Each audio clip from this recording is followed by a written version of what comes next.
అన్ని కార్యాలయాల్లో కల్లా ప్రధానమంత్రి కార్యాలయం అనేది చాలా ప్రత్యేకం అని మనకు తెలుసు. పిఎంఓ జవహర్లాల్ నెహ్రూ గారి నుంచి ఇప్పుడు మోడీ గారి వరకు కూడా పిఎంఓ చాలా కీలక పాత్ర పోషిస్తుంది, ముఖ్యంగా పబ్లిక్ సర్వీస్ డెలివరీలో. దానికి సంబంధించి కొత్తగా ఏర్పడుతున్న ప్రధానమంత్రి ఆఫీస్ ఏదైతే కొత్త కాంప్లెక్స్లో వస్తుందో దానికి సేవా తీర్థ్ అని పేరు పెట్టబోతున్నారు. అండ్ మనందరికీ తెలుసు ఇప్పటి వరకు కూడా దాన్ని సెంట్రల్ విస్తా రీడెవలప్మెంట్ ప్రాజెక్టులో భాగంగా ఎగ్జిక్యూటివ్ ఎంక్లేవ్ అని పిలిచేవాళ్ళనమాట. ఇప్పుడు దాని పేరు సేవా తీర్థ్గా మార్చబోతున్నారు. పబ్లిక్ సర్వీస్ డెలివరీ కావచ్చు, అదేవిధంగా రకరకాల కీ డెసిషన్స్ కావచ్చు, దాంతోపాటు దేశానికి సంబంధించిన కీలకమైన అంశాల చర్చ కావచ్చు, ఇవన్నీ కూడా పిఎంఓలో జరుగుతాయి కాబట్టి దాన్ని సేవా తీర్థ్ అని చెప్తే ఇంకా బెటర్గా, ముఖ్యంగా ఇండియనైజేషన్ అనమాట. సేవా తీర్థ్ అంటే మీకు సేవ చేయడానికి మేము ఉన్నాం అని చెప్పే విధంగా ఉంటుందన్నమాట. దీనికి సంబంధించి ఇంతకుముందు దీన్ని ఎగ్జిక్యూటివ్ ఎంక్లేవ్ అని చెప్పి ఈ డెవలప్మెంట్ ప్రాజెక్టులో భాగంగా పిలుస్తున్నారు.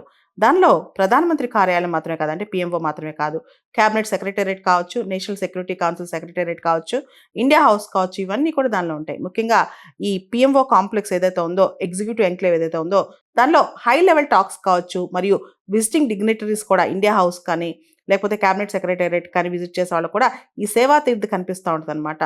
ముఖ్యంగా సేవా తీర్థ్లో ఒక స్పిరిట్ ఆఫ్ సర్వీస్ కావచ్చు, అదేవిధంగా జాతి ప్రయోజనాల దృష్ట్యా నేషన్ బిల్డింగ్ని షేప్ చేయటం, నేషనల్ ప్రయారిటీస్ని డిసైడ్ చేయటం, ఇవన్నీ జరుగుతాయి కాబట్టి దానికి సేవా తీర్థ్ అని పేరు పెట్టడం మంచిది. దాంతోపాటు భారతదేశంలో అనేక పబ్లిక్ ఇన్స్టిట్యూషన్స్లో చాలా షిఫ్ట్, అంటే ప్రొఫౌండ్ షిఫ్ట్ కనిపిస్తుంది. ముఖ్యంగా ప్రజల పట్ల దృక్పథం కూడా మారుతుంది, పాజిటివ్ అవుతుందని కూడా చాలామంది అభిప్రాయపడుతున్నారనమాట. ప్రధానమంత్రి కార్యాలయానికి సేవా తీర్థ్ అనే పేరు వల్ల మేముంది అథారిటీ చూపించడం కోసం కాదు, మా రెస్పాన్సిబిలిటీ, మా పనితనం చూపించడం కోసం, మీకు సేవ చేయడం కోసం జవాబుదారీతనంతో అని అర్థం వస్తుంది అనమాట.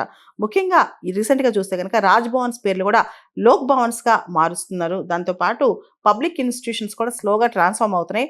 ప్రజల సెంట్రిక్, అంటే పీపుల్ సెంట్రిక్గా పబ్లిక్ ఇన్స్టిట్యూషన్స్ వర్క్ అవుతున్నాయి కాబట్టి ఈ సేవా తీర్థ్ అనే పేరు పిఎంఓకి తీసుకొస్తున్నారు. 2016లోనే ప్రధానమంత్రి నివాసానికి లోక్ కళ్యాణ్ మార్గ్ అని పేరు పెట్టారనమాట. అంటే లోక కళ్యాణం కోసం ప్రధానమంత్రి పనిచేస్తారు కాబట్టి ప్రధానమంత్రి నివాసానికి లోక్ కళ్యాణ్ మార్గ్ అని పేరు పెట్టారు.